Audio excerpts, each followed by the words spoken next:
Hi, and welcome to Northwest Book Talk with your host, Patty Grasher.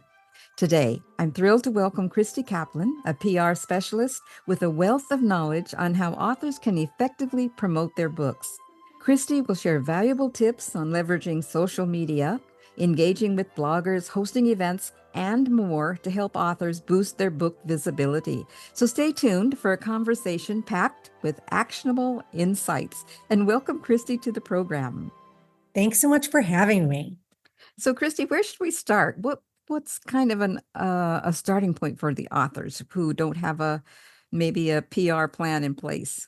Well, there's a lot of things that you can do that are actually very easy and not overwhelming. And depending on if you're self-publishing or if you have a publisher, of course, a publisher will be helping you with your publicity plan, et cetera. But I know a lot of folks are self-publishing these days, and some folks are even doing it in multiple different ways. So it's not always the easy way where you have a publisher to do all the things for you. So one of the things that I would do, first of all, is having an influencer program is really, really important. Now that I'll just give some examples. This is kind of a niche example, but this is a recent genre that I worked with. So for example, if you've written a book on how to find animal tracks in the snow, like very niche, you're an author who wrote a whole book, practical tips for folks that are out there hiking, what animals they're going to see, what paw prints, et cetera. So what you could do, and this is why this is a good example, is you need to have an influencer campaign. So what influencers do you want to target? Who do you want to read your book that are in that influencer realm? So for example, you would want to target maybe a wildlife biologist. So now you got to go out and find a whole slew of wildlife biologists that are quote unquote influencers. And then maybe that's too hard. Maybe that's too niche. So maybe it's someone who works for a forestry program. So how do you find these influencers or, old school, we used to call them bloggers, and a lot of them have blogs. So we can still refer to them as bloggers, of course. We'll just call them, there's so many different genres of bloggers, but we'll call them influencers/bloggers.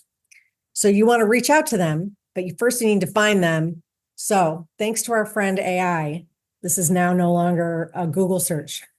Thank God. So what you can do, there's a lot of different AI tools, and we will not spend 25 minutes just talking about what they are.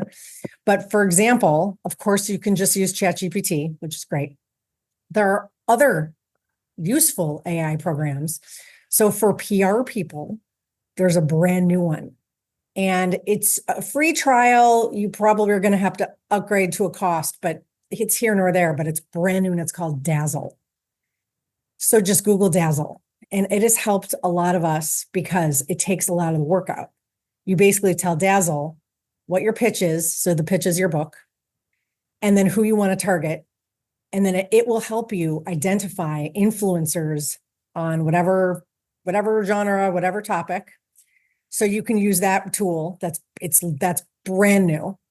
Or I also have a tool that I use that's actually set up for marketers and writers, and it's called Jasper. And it is a premium, so you do have to pay for it, but it's fabulous. And it also will help generate, if you put into a chat prompt, I need to find 10 bloggers or 10 influencers that I can reach out with this pitch, and then, put in 3 sentences of how you would pitch your book. And then it will come back. And then, of course, you'll have to do a little more research just to make sure they're folks you want to target, but at least gets you started. And that sometimes is the hardest part. So what do you want to do with these influencers? Well, what I would do is you probably want to talk to them about giving you a detailed review, which would be great. So maybe that influencer, maybe you simply send an email and you simply invite them to read excerpts of your book, or you send them the book and then you try and get a review that way. So perhaps on their Instagram, they will talk about how great your book is, ideally. A lot of cross promotion can happen that way. You also can talk to them about special giveaways. Maybe if they read the book, you can say, okay, great. Well, then for five of your followers, we could give away some books. You could do an affiliate program where they earn a small commission for sales, et cetera. So an influencer program is really important, and let's just call it collaboration. And that is a very easy kind of low maintenance way to start getting the word out. And it's something that you can do. You don't have to hire a publicist to do for you. What influencers are the, like you saying, the prime thing to focus on perhaps as the beginning step? Yeah, it's just an easy step, and you can cast the net as far and as wide as you want. And then you can also, you can work with them. The giveaways are real nice because then their audience is also engaged in that. And then also related to influencer relations is obviously social media. So the world is social media. That's just, it is what it is. So as an author, you're going to need all the things. So basically, I'm not saying every author needs a TikTok, but I think you should have one. So if I were you, I would do Instagram, I would do Facebook, I would do TikTok. I mean, obviously LinkedIn, but you really want to encourage engagement. I mean, it's all about community engagement. So what's nice about things like Facebook, although Facebook is probably my least favorite platform of all of them, is that you want to use those platforms because you can run ads that target specific demographics. You can promote content that resonates with your audience, like a special author. You can retarget, readers that have shown interest in the content. So targeted advertising on social media, on both Instagram and Facebook, these are both ways to promote your book. They are kind of a no-brainer. So really, social media is something that you should just be doing. It takes a lot of time, but it's going to be well worth your time. TikTok's not complicated, but you do have to engage, and you do have to be comfortable with video. So it might even be reading excerpts of your book. And obviously that's totally relevant for Instagram and Facebook as well. But what's also nice about all of these social media platforms is you can foster a book community. So this is something you absolutely 100% want to do. It will take some time, maybe a couple months to really get your followers and your numbers up, but that's fine. You should not be intimidated by that. You can create Facebook groups, which are very helpful. You're probably in many of them already. So just imagine yourself being the moderator and the administrator in your own group. And then you'll be inviting readers to join you in discussions around your books, but also maybe other books that you recommend. There's a whole way to engage your community, but having a Facebook group allows you to have a community. And again, this is all about community engagement. And you can do things like reading challenges to keep your members engaged. Sometimes it's fun to do a writing prompt because usually your audience is probably savvier and they might like exercises and things of that nature. But it's really about, maybe you want feedback. So it's kind of a crowdsourcing strategy. So you probably want to get feedback for your new book. And this way you can call your community and say, hey, what'd you think? Who's read it? Who hasn't? Here's some excerpts. If you want to do some giveaways. So social media is really important, just like influencer relations is really important. It all kind of ties together. So I'll talk about some other tips too that are a little more marketing and earned media related. But I would say that fostering that book community is probably almost just as important as having influencer relations. So if I was a new author and I had 1 month or, to focus on first, what would you suggest? Well, I would go, if you don't have a website, then you need to have a website. So let's just start there. Like if there's a project that you need to spend time on, you need to drive people somewhere. So just know that that's like primary goal number one. So if you need a month and if you have to work with a developer and if that's not something, did you do your website yourself? I do, but I've been doing websites for 20 years. Oh, So okay. All right. So if you're not a website guru, then you might need to hire a dev. I have a blog called Wagon Cluck, and it's in WordPress, and I've had it for a long time. So WordPress is probably I probably wouldn't choose it again because it's kind of clunky and it's hard and you need to know some dev stuff. There's a lot of different platforms, so you might want to hire a dev and decide what you want to use. However, you do need a website. Now, I also like what you said about a newsletter. Can't really have a newsletter without a website. So how long did it take you? What'd you use for your newsletter? I use MailerLite. Is that what you Yeah, mean? easy. Yeah. Right, Yeah. right. So that's something that I think anyone can tackle. It's super easy, but you want to start as much as you can. You want to start getting subscribers for your newsletter. So you'll have a pop-up or you'll have something on your website that will allow people to do that, of course. That's also something that you can push in a number of ways, but I do newsletters, really, really important because then you can offer early access to your book. You can deliver free bonus content, like maybe there was an additional character or a chapter or writing notes that you can share that is more of like an exclusive share. You can segment your lists depending on the reader type. So depending on what kind of genre is or genres.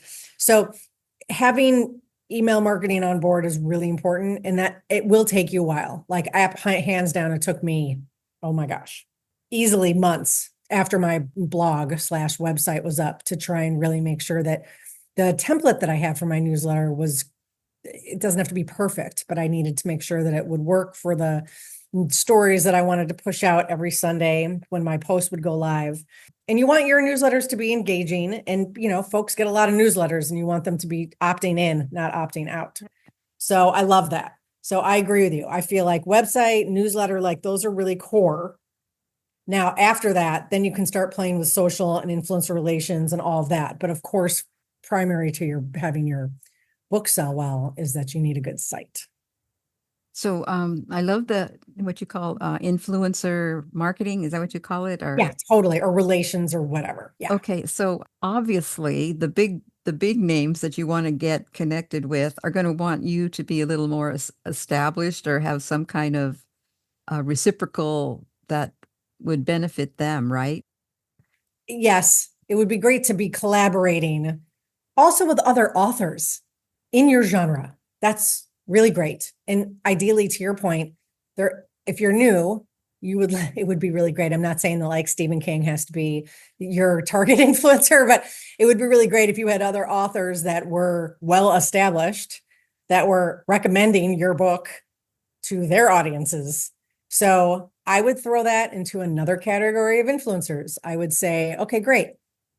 Now, not only the folks that I want to read my book am I going to target, but then I'm also going to target other authors that are maybe in my genre or not, but authors that I respect. I'm going to reach out to. I'm going to make sure that they're a part of my influencer relations. So maybe you can collaborate with them. Maybe they want to give away your book. So, everyone can play together and it's only going to help. You're listening to Northwest Book Talk. I am your host, Patty Grasher, and I'm here today with Christy Caplan, PR specialist. And the big discussion is how authors can implement their own PR strategies. We will be right back after a short appreciation sponsor break.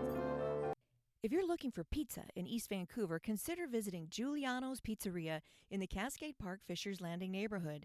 For 37 years, Giuliano's has been a choice for Clark County residents. Giuliano's has a casual classic rock atmosphere, open 7 days a week, and they provide table service allowing you to relax and enjoy your meal with family and friends. If you have a large crowd to feed, Giuliano's can deliver 6 or more extra large pizzas to your office or event. More information can be found at giulianospizza.com. Welcome back to Northwest Book Talk. I'm your host, Patty Grasher. I'm here today with Christy Caplan, and we continue with easy PR strategies for publishing success. So can we talk a little bit about giveaways? Because that's something that I haven't really done, at least for the books that I'm currently on. And I know things have changed since I used to do giveaways. So how would you best do a giveaway? What platform would you use and that kind of thing? I mean, you can do giveaway on any platform. So, I mean, what I would do though, I kind of like the idea of doing the giveaway in the email newsletter. I mean, that's something that you already have your folks opting in to get the newsletter. So you're not spamming them. They're the ones who said, send me your newsletter. So in terms of a giveaway, you might have better engagement. That also is true with like a Facebook group, because again, they joined your group. They wanted to be a part of your community. So different platforms, of course, have different giveaway rules, and that could be a very long conversation. So just know that you'll need to Google, how do I give away my book on Facebook? Or how do I give away my book? There's just make sure you're following the rules. Some of the rules mean you need to have a disclaimer. Some of the rules, there's different guidelines and there's different rules for different platforms. So just make sure to Google and just follow the rules. They're all very easy. but some they require some hashtags, and it depends if you're collaborating and all of that. So giveaways are great. I would stick to the places where you know folks are engaged. So where you don't feel like you're just reaching, like I wouldn't do a giveaway in an ad, even if it's a targeted ad, I wouldn't do that. I would stick to your community. I would stick to a group on Facebook, which again, very, very easy to pull together. And I would do the email newsletter giveaway. I think that's very For that smart. email giveaway, how big an email list do you need to start with for that? Oh, I wouldn't even worry about it. I don't think it Okay. matters. I would just start. I think some people get tied up in the whole, like, I don't have a lot of followers. I don't have a lot of opt-in subscribers. I think that just is going to take time. So don't worry. Don't worry if your list is tiny. Don't worry if your list is 50. Don't worry if it's 25. Just give it away. You know, I mean, you want people to read your book. So if that means, whatever mechanisms you're using, I mean, the reality is that you have to start somewhere and it's fine. So don't worry about quantity. Just worry about quality. That'd be my advice. Okay. So what's our next step? We've got our website, we've got our email list, we're thinking about a freebie or a giveaway. Where will we go from here?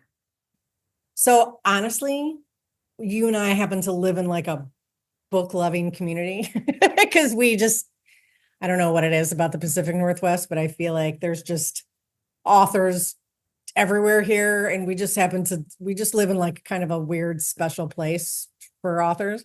So have you done any in-person events? Yes, I've actually held some myself. Yeah. Yeah, have fun. So I think if you can have a relationship, what did you do? Did you do it at like a small private bookstore? Oh, uh, no, basically I had an author event where I had like 36 authors come sell their books kind of thing. So I yeah. love that. So that is a great example of an in-person event what was the venue What was the vendor? or venue? Where did you Oh, go? well, I Where did belong you to get a small historical society with here in Vancouver, Washington. So, yeah, we just had it to support them and then to support the authors. It was kind of a mutual thing. That is perfect. So basically listen to her because that's the way to do it. If you have author friends, and I'm sure that you do, it's great also if you can establish, like, we have a lot of just small bookstores all over Vancouver and Clark County. So fortunately, Portland, of course, has Powell's, I mean, which is like, the behemoth of all books. So there's a lot of big stores, small stores. I would stay away from, their Powell's doesn't exist anywhere but here. So that won't be a problem. But I would stick to the small ones, and you can always introduce yourself, say, hey, I'd love to sign some books. I'd love to do an in-person event. They all have these throughout the year. They have authors like every Wednesday night at 7. So see if that's something you're interested in. That's a great way to talk about your book with folks. And then you have something to promote. Then you have all sorts of things to communicate out to the world. So that's a really nice way, or like how you did it, where there's a lot of authors that come together and it's kind of like a book fair, an author fair where you get to go and you get to meet all these different authors. And then you can also talk to them about their experiences writing, what they're doing. It's just very, to me, that's great community engagement. So I would say at the very end of your journey, after you have your website and your email and you got a Facebook group and you're reaching out to some influencers, think about an in-person event, because I feel like for authors, those are very useful and they do help promote your book. They might be a little harder to put together, or, if you partner with a bookstore, they're not as hard because the bookstore does most of the stuff. But it is nice to talk to people in person about your experience and about your book. And sometimes it's nice to get, virtual's fine, but it is nice to be able to actually do like a book signing or talk to folks. I think that's a great way to get out What there. about those are more the in-person events? What kind of virtual events would be maybe not as effective, but still a good way to go? Well, you can do like an online book launch with an exclusive rating by an author. I've done a few of those. I think those are great. You can create live writing workshops or webinars for aspiring authors using the book as like a case study. That's another idea for a virtual event. Hosting an online book launch I think with an exclusive reading is kind of interesting. There, that's more of a campaign for a virtual event, but that is something that you could work potentially with someone like me, or any marketer, anyone that's done any kind of virtual event. But then you also have your email newsletter, so you can invite people to attend. And again, you have Facebook, and again, you have your website, and you have your different tools. But having kind of an online book launch is nice also, because you can see if you can align with other authors in the genre, and then maybe they'll help you promote it. So there's some things to think about, but I like it when they do exclusive readings, because I do think that that's a nice 10 minutes of, some just exclusive content from the book. And I think that a lot of people enjoy that. So that, and then you can also repurpose it. If you would like to have a YouTube channel, which I know you do, I think that's also a useful platform. Although one more thing to add to your plate, but if you do that, that is also a great place to be having and collaborating with your community. So you can add YouTube to the list, but I think I'd go with Facebook first, just because of the community engagement with a group. And I think I'd go with Instagram just because there's a lot of authors on Instagram. And I think that's a great way to also, you can target your ads on Instagram and Facebook. So those are great channels. YouTube is good too, but YouTube's a little more complicated, just a tiny bit. So I think we came up with a whole bunch of questions before we even had this interview, and one of them was build a personal brand, which that's what I'm kind of working on. It's like, I've already got the cart out Yeah. down the road, and now I'm thinking personal brand, which has kind of been in my mind before, but it's like, so how do I'm going to use myself as a personal example. Okay, so how do I Yeah, tie totally. in my writing, which is all over the board? I've done, a local guidebook. I've done collection of Cool. stories, like inspirational collection of stories. And now I want to work on a cozy mystery. So there's like three different, Oh, I'm fun. like all over the planet here Yeah. with, and so Yeah. how would I build that personal brand? Okay, so I think you're already, like, you're doing it. I think that LinkedIn is the best platform for building a personal brand, because then you can put all your things on under your umbrella. So, I mean, obviously, your website can have all the things, but it's nice there. I mean, you'd have to work with the design of your website to make sure, like, your cozy mystery, has a place on your website, but then also your collection of stories. I mean, your website is your portfolio, right? So it's got all the things. But I think on LinkedIn, that way you can really promote yourself, and of course, you're going to promote your books too. But I think LinkedIn allows you to have more of a personality as, like, hey, I'm an author. Here's my different genres. But there's ways in your LinkedIn profile so you can really talk about your bio, your brand. So I would say LinkedIn is probably a great place to start. And then, of course, on your website, you'll have your bio and all those things as well. But I just think I think LinkedIn is a really good tool for helping promote your brand, your personal brand. Right. Yeah. So that's what I think. That's true. I'm just kind of realizing just how important LinkedIn is myself. I think it's really Yeah. important. I really do. I think it's how you use it, but they allow you to, as an expert, sometimes to answer questions that then positions you more as an expert, and then other people are kind of reading those comments.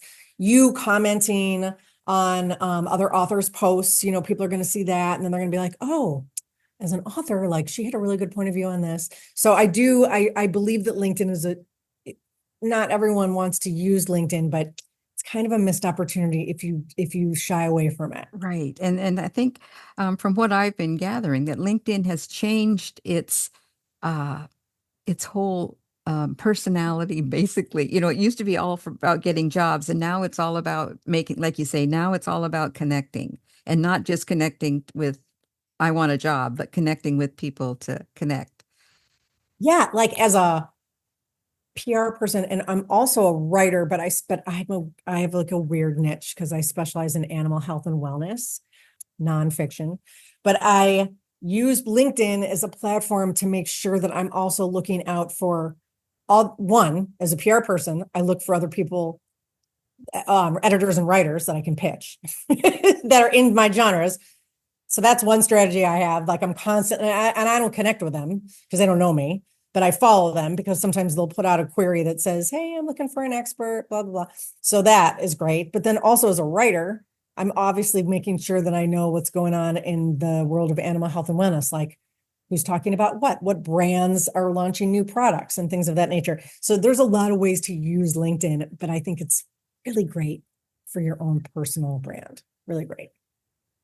All right. What about, we're going to go into another question. We're going to talk about press kit, perhaps, but also, Oh, yeah, fun. let's Yeah. start with that. What about a press kit? Okay. So press kit, like keep it really simple. So don't overwhelm. Just go on ChatGPT or go on Google and just type it. Just go look at other press releases. Like look at a press release for a book launch. Go read a bunch of them. Like find just really easy. Like I want to see 5 press releases about books that launched in the last 6 months on mysteries. You know what I mean? Like that should be like that. You can throw that in ChatGPT or my favorite tool, Jasper, or just Google and read press releases, because what you're going to want to do is your major tool in your kit. You want other things, which we'll talk about, but mostly you just want a press release so you can make sure that's issued. That would be sent to writers and editors that you want to target. So anyone that you want to know about your book. Let's say I write a book on dog behavior. So I'm going to target every trade dog publication that writes regularly about dog behavior. And I'm going to make sure that all these editors have seen my press release that talks about my new book launch, period. Maybe that's 5 editors. Maybe that's 25. Doesn't really matter, but you need a press release. Press releases can be formatted in very specific ways. However, throw it into ChatGPT. Just say, ChatGPT, I need to look at the latest format for a press release. It'll show you, it'll give you examples. You can use that as an example. It's wonderful. So I would say, great. Also, in your press kit, you want your bio. This does not have to be brain surgery. Just 3 paragraphs about yourself. Stick your bio. This isn't a press kit. These can be downloadable PDFs, which are nice because then you can send them. You want to send them. Actually, I take that back. If you're sending stuff to press, don't send attachments. Always copy and paste your press release and your bio into an email, because anytime you attach stuff, it goes into spam or they will never see it. So I would do that. Those should be downloaded from your website. So you should have a little section on your website that says press kit for X book or just generally, and then have those as your 2 main things. Also, imagery, I wouldn't worry as much about that unless your book is really heavy with illustrations. If you had an illustrator, then you probably want to have a couple images, but they can request that. People can ask for that. So I wouldn't worry so much about having that as downloadable files. So I would say that's what your press kit should look like initially. And don't worry so much about having more. That's fine. Plenty. So it's unfortunately time to call it quits because you've given me a whole bunch of great things to cover. But how can our listeners contact you, and what is the best way to do that? Oh my gosh, honestly, just go to my blog, Wagon Cluck, all one word. And you can there's a form that you can fill out there. There's my email address there. So Wagon Cluck is the best way to find me. And if you have questions, don't hesitate. I'm also on LinkedIn. Under Yeah, Christy and then I Caplan. will have a bio page on the website Northwest Book Talk, so they can connect with you that way as well. So thanks, Christy, for being with us. This has been great. Thanks for having me. I appreciate it. I hope this was helpful for folks.